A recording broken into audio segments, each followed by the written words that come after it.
গতকালকে বিকেলে আমাদের কাছে একটা অভিযোগ জমা পড়েছে, যেটা অত্যন্ত হৃদয় বিদারক একটা ঘটনা এবং খুব আলোচিত ছিল ছাত্র আন্দোলনের সময়। 18ই জুলাই তারিখে সাভারে আপনারা সবাই দেখেছেন মিডিয়ার কল্যাণে, সোশ্যাল মিডিয়ার কল্যাণে, যে এপিসি থেকে একটা ছেলেকে গুলি করে তাকে অর্ধমৃত অবস্থায় এপিসি থেকে নির্মমভাবে ফেলে দেওয়া হয় গ্রাউন্ডে। তার নাম ছিল আসহাবুল ইয়ামিন। সে MIST অর্থাৎ military institute of science and technology সেখানকার ছাত্র ছিল। সে দুঃসাহসী ভূমিকা নিয়েছিল যখন পুলিশ নির্বিচারে গুলি করে ছাত্র আন্দোলনকারীদেরকে হত্যা করছিল। সেই সময় পাশ থেকে সে লাফিয়ে উঠে এপিসি থেকে যে ঢাকনাটা খুলে অভ্যুত্থানকারীদেরকে গুলি করা হচ্ছিল, সে চেষ্টা করেছিল সেই এপিসির ঢাকনাটা বন্ধ করে দিতে, যাতে করে সেই এপিসি থেকে গুলি করে ছাত্র হত্যা করতে না পারে। এই পর্যায়ে যখন সে এপিসির উপরে উঠে যায়, তখন দুজন পুলিশ এসে তাকে প্রথমে গুলি করে আহত করে। এরপরে এপিসির ভেতর থেকে উঠে আরেকটা পুলিশ বের হয়ে সরাসরি তার মুখে গুলি করে তাকে হত্যা করার চেষ্টা করে এবং গুরুতর আহত অবস্থায় এপিসির উপরে তাকে রেখেই অনেকক্ষণ ধরে আন্দোলনকারীদের আশেপাশে এই এপিসি নিয়ে ঘুরে বেড়ায় পুলিশ।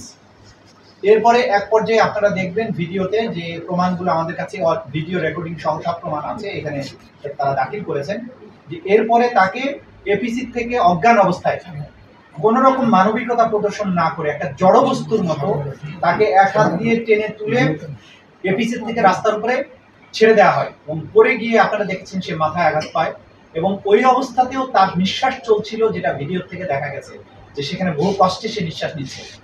এই অবস্থায় অনেকক্ষণ তাকে রাস্তায় ফেলে রাখা হয়। একটু পরে আবার দুজন পুলিশ এসে তাকে টেনে হেঁচড়ে, একটা জড়বস্তুর মতো টেনে হেঁচড়ে তাকে ডিভাইডারের পাশে এসে ফেলে রাখে। আরো কিছুক্ষণ পরে এসে তাকে দুজন পুলিশ আবার চ্যাংদালা করে ডিভাইডারের এই পাশ থেকে ওই পাশে তাকে নিক্ষেপ করে। তখনও সে বেঁচে ছিল, তখনও সে নিঃশ্বাস নিচ্ছিল। এক পর্যায়ে আন্দোলনকারীদের সাথে ধাওয়া পাল্টা ধাওয়া চলার পরে পুলিশ তখন বলে যে তাকে আবারও পায়ে গুলি করো।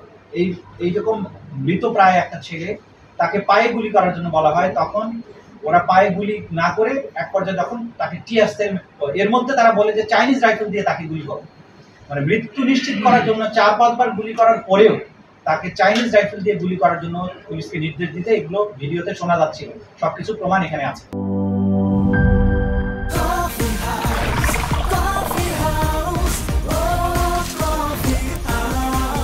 কফি হাউস, প্রতি চুমুকে আড্ডা জমে।